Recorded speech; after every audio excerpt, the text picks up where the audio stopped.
বাংলাদেশের হয়ে ইতিহাস গড়লেন লিটন দাস পাকিস্তানের মাঠে। চাপের মুখে কিভাবে ব্যাটিং করতে হয় দেখিয়ে দিলেন লিটন কুমার দাস।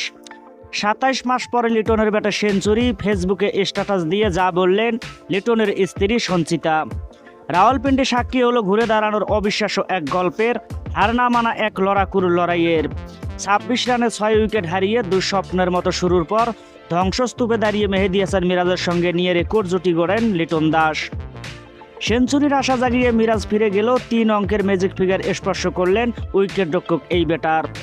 ২৭ মাসের বেশি সময় পর সেঞ্চুরি দেখা পেলেন লিটন। ২০২২ সালের মে মাসে সর্বশেষ লঙ্কানদের বিপক্ষে শতক হাঁকিয়েছিলেন লিটন দাস। ১১-৪ ও ১ ছক্কায় ১৭১ বলে রাওয়ালপিন্ডিতে সেঞ্চুরি স্পর্শ করেন লিটন। ৪৩ ম্যাচের ক্যারিয়ারে এটি তার চতুর্থ সেঞ্চুরি।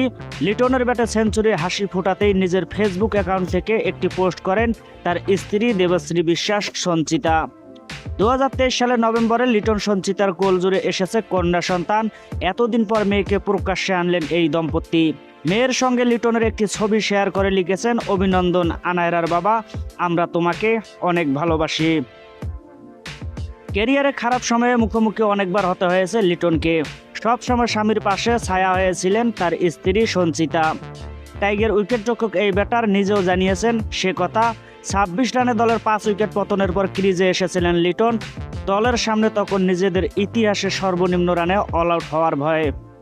সেখান থেকে লিটন খেললেন দারুণ এক ইনিংস। প্রথমে মিরাজকে নিয়ে দলের উপর চাপ থাকা দূর করেছেন তিনি, পার করেছেন ফলো অন, এরপর দলের স্কোর দিয়েছেন সম্মানজনক অবস্থানে।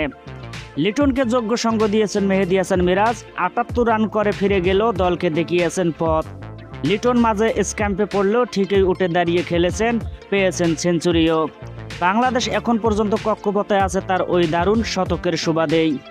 এদিকে সেঞ্চুরির এক ভিন্ন রকমের রেকর্ডে নাম উঠেছেন লিটনের। ৫০ রানের আগে ৫ উইকেট হারানোর পর ব্যাট করতে নেমে ৩বার সেঞ্চুরি পেয়েছেন লিটন।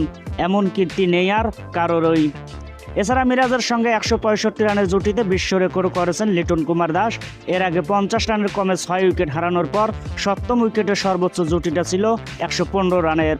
২০০৬ সালে করাচিতে ভারতের বিপক্ষে প্রথম ইনিংসে ৩৯ রানে প্রথম ৬ উইকেট হারায় পাকিস্তান। এরপর ৭ম উইকেটে ১১৫ রানের জুটি গড়েন আব্দুল রাজ্জাক ও কামরান আকমল। অথচ একটা সময় বাংলাদেশের জন্য চিন্তা ছিল দলীয় সর্বনিম্ন রানের লজ্জা এড়ানো। ২৬ রানে ৬ উইকেট পতনের পর বাংলাদেশ দলীয় ১০০ রান পূরণ করবে সেটার পক্ষে বাজি ধরার লোকও ছিল কম।